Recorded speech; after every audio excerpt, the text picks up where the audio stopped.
So what do you do when you want to fly at an airport or at a location that's not in the Microsoft Flight Simulator database?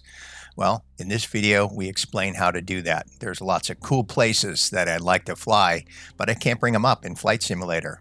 So here was my solution. Hope you find it helpful.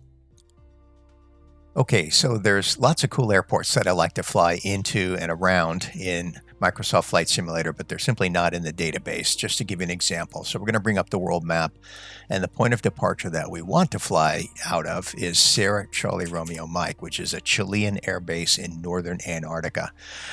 The only way to fly to it would be from southern Chile, but it's well beyond the operating range of the 500E helicopter. It's between 500 and 600 nautical miles.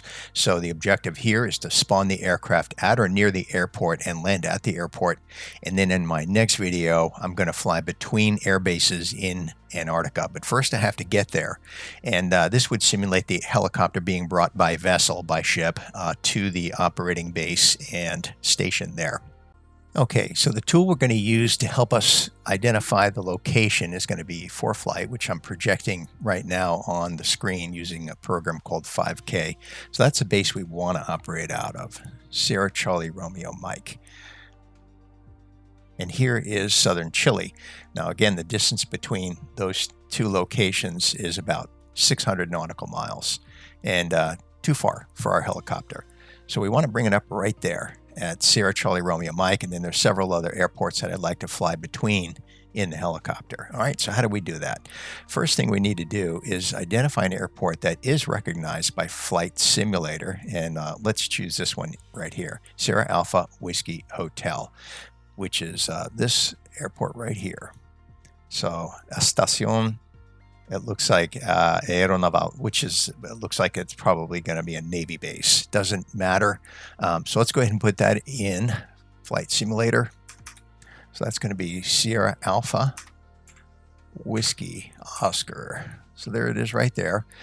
So naturally, Flight Simulator says, yeah, okay, I recognize that. And what part of the airport do you want to spawn the aircraft? Well, the answer is I don't want to spawn it at any location at that airport. I want to zoom out to the landmass that I do want to fly out of, and that happens to be right here in Antarctica.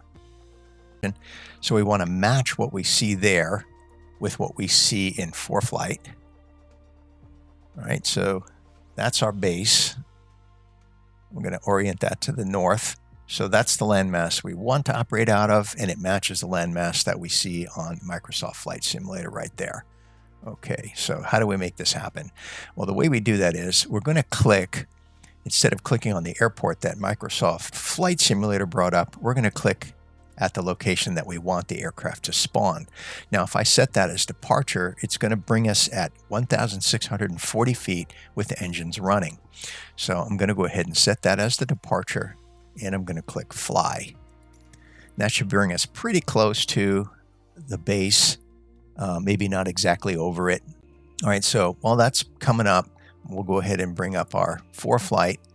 And I've got ForeFlight right now syncing with flight events, so it should show our aircraft at the location that it spawns. Okay, there it is. And it looks like it's pretty close to, but not exactly at the base. So let's go ahead and get that set up. So there's SCRM. I'm going to click on that and do a direct to. I don't know how far to fly. It looks like I'm only 1 nautical mile from the base. So there's the helicopter. It looks like right below are some of the structures that are near the base itself. So that's pretty cool. So I don't know how far to go.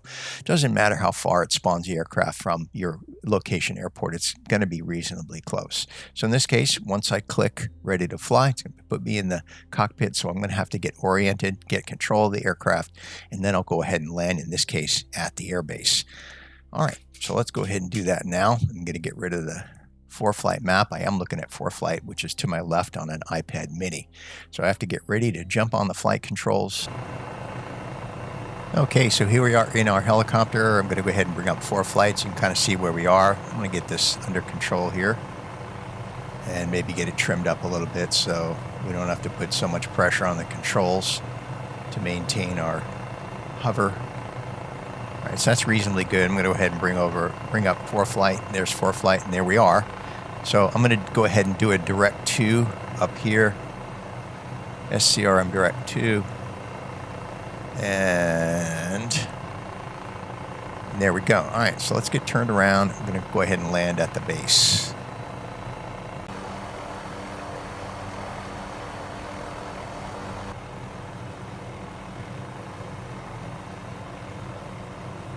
So we're in a pretty stable hover at looks like 2,200 feet. Should be seeing the base and some of the structures in the village just to the south of the base as we get turned around here. Yep, there's the base. Okay, we'll bring it into a nice gentle descent with a little bit of forward speed here.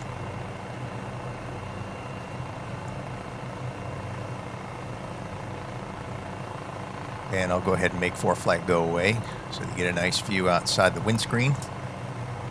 And there we're having a look around at this very amazing primitive terrain. Okay.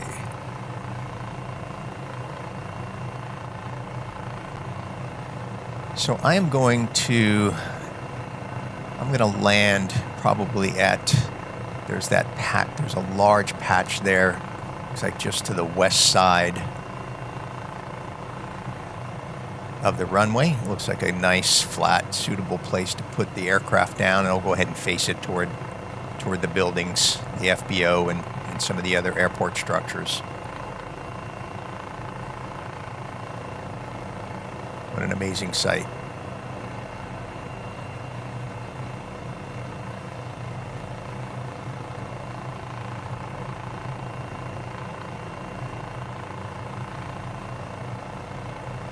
All right, so we're doing about 40 knots. Get that slowed down as we get a little bit closer. And I'll turn it around and face the helicopter toward the airport buildings.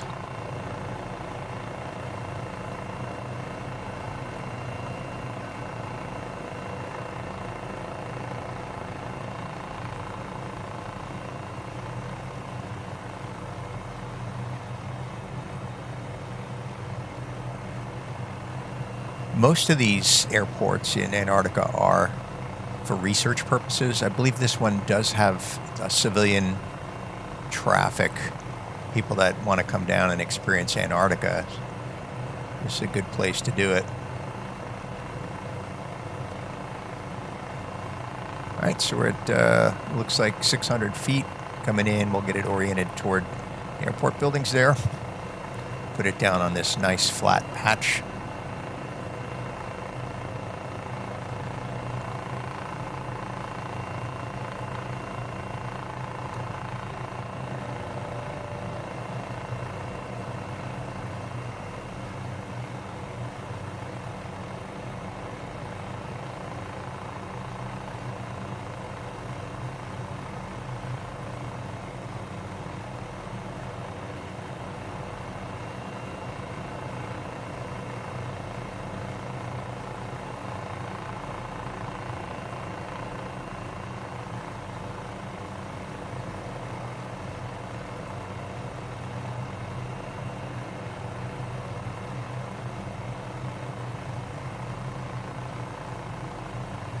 Should start to see some dust kicking up here. This airport, it shows in ForeFlight as being gravel. So this would be gravel that we're landing on here. Okay, we're on the ground. Let's have a look around outside.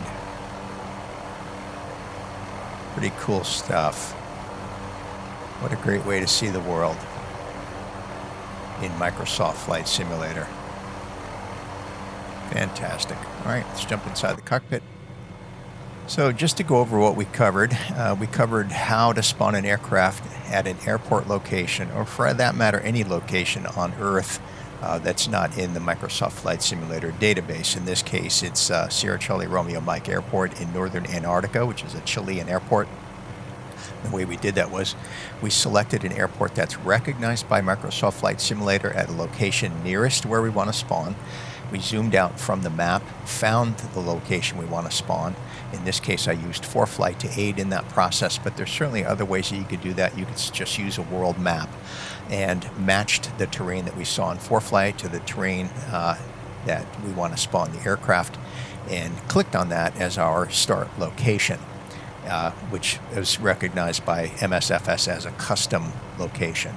And we spawned the aircraft, and it was at 1,600 feet, recognizing that when we get in the cockpit, we have to take control of the aircraft, because in this case, engines are running. And then we brought up ForeFlight to aid us in navigating to the airport, which happened to be very close to where the aircraft spawned. So that's it for today's video. We are now at Sierra Charlie Romeo Mike, and from here, in our next video, we're going to be flying between bases in northern Antarctica. Thanks for joining me today. Hope you found it helpful, and we'll see you again on next flight.